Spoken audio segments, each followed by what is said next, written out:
നമസ്കാരം. റാഫ്ടോക്ക് മലയാളത്തിലേക്ക് അവർക്കും സ്വാഗതം. ഇവാൻ വുക്കുമനോവിച്ച് കോച്ചായിരിക്കുമ്പോഴാണ് അഡ്രിയാൻ ലൂണ കേരള ബ്ലാസ്റ്റേഴ്സിലേക്ക് എത്തുന്നത്. പിന്നീട് ഇപ്പോൾ ഇവാൻ പോയി, പക്ഷെ ലൂണ തുടരുകയാണ്. പുതിയ കോച്ച് വന്നിരിക്കുന്നു. പുതിയ കോച്ചിന് കീഴിലും ബ്ലാസ്റ്റേഴ്സിന്റെ ഏറ്റവും പ്രധാനപ്പെട്ട താരമായിട്ട് അദ്ദേഹം കളിക്കുന്നുമുണ്ട്. ഈ രണ്ട് കോച്ചുമാരെ കുറിച്ച് താരതമ്യം ചെയ്താൽ എങ്ങനെയിരിക്കും, അത് വളരെ കൃത്യമായിട്ട് ലൂണ ഇപ്പോൾ പറയുന്നുണ്ട്. അദ്ദേഹത്തിന്റെ വാക്കുകളിലേക്കൊന്ന് പോവുകയാണ്.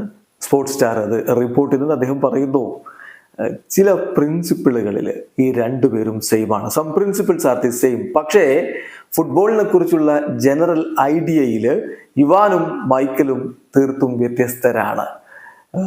നമ്മൾ ഒരു പുതിയ കോച്ച് ടീമിലേക്ക് വരുമ്പോൾ തീർച്ചയായിട്ടും അദ്ദേഹത്തിൻ്റെ ടാക്ടിക്കൽ ആസ്പെക്റ്റും മറ്റുമൊക്കെ വ്യത്യാസമായിരിക്കും. നമ്മളത് വർക്ക് ചെയ്തെടുക്കേണ്ടതുണ്ട്. ഇപ്പോൾ തന്നെ തീർച്ചയായിട്ടും നിങ്ങൾക്ക് കാണാൻ പറ്റും, പുതിയ കോച്ച് വരുന്നു, സോ ഞങ്ങൾക്ക് പുതിയ ഒരു പ്രിൻസിപ്പിളിനനുസരിച്ചാണ് കളിക്കേണ്ടത്. ഓൾറെഡി നിങ്ങൾക്ക് കാണാൻ പറ്റും.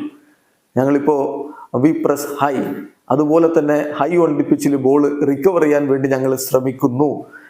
ബി വേർട്ടിക്കൽ ആൻഡ് സ്കോർ, ഇതൊക്കെ നിങ്ങൾക്ക്, ഈ മാറ്റമൊക്കെ നിങ്ങൾക്ക് കാണാൻ പറ്റും. But at the same time നമുക്ക് 90 മിനിറ്റും പ്രസ് ചെയ്ത് കളിക്കാൻ പറ്റില്ലല്ലോ, അത് മാനേജ് ചെയ്യേണ്ടതുമുണ്ട് എന്നുകൂടി ഇപ്പോൾ അഡ്രിയാൻ ലൂണ പറയുന്നു. തീർച്ചയായിട്ടും രണ്ട് കോച്ചുമാരും തമ്മിൽ വ്യത്യാസമുണ്ട്. ചില പ്രിൻസിപ്പിളുകൾ സെയിം ആണെങ്കിലും കളിയുടെ ജനറൽ ഐഡിയയിൽ വ്യത്യാസമുണ്ട് എന്ന് തന്നെ ലൂണ പറയുന്നു. വീഡിയോ അവസാനിക്കുന്നു.